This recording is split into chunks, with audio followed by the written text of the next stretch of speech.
Pues estamos el día de hoy haciendo ya el inicio de la convocatoria a toda la ciudadanía que nos quiera acompañar en el primero de los juicios que vamos a llevar a cabo. Digo primero los juicios porque el grado de responsabilidad que existe alrededor del evento de la guardería ABC pues es tan complejo que no nos permite hacerlo en una sola fase, ¿no? Por eso en esta ocasión vamos nosotros a llevar a juicio a los que consideramos los directos responsables de la gravedad del desenlace de la tragedia de la guardería ABC, ¿no? Que son los propietarios de la estancia ABC, cuyos nombres pues ya la ciudadanía tiene conocimiento, ¿no?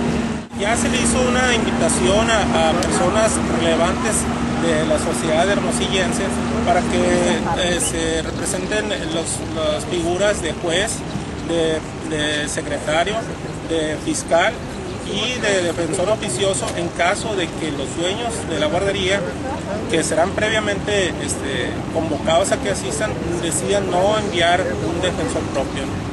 Se llevará a cabo aquí el día 5 de marzo a partir de las 6 de la tarde, aquí mismo en las explanadas del Museo y Biblioteca de la Unison.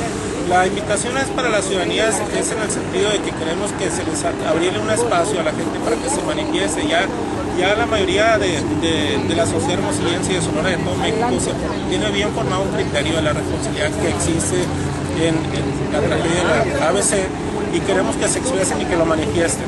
Entonces es abierto para toda la gente que quiera registrarse a partir del día de hoy.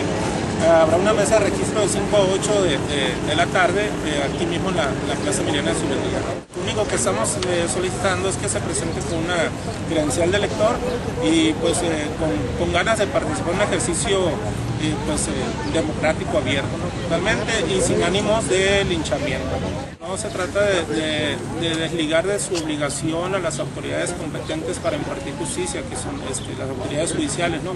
Ese es un juicio meramente social público, ¿no?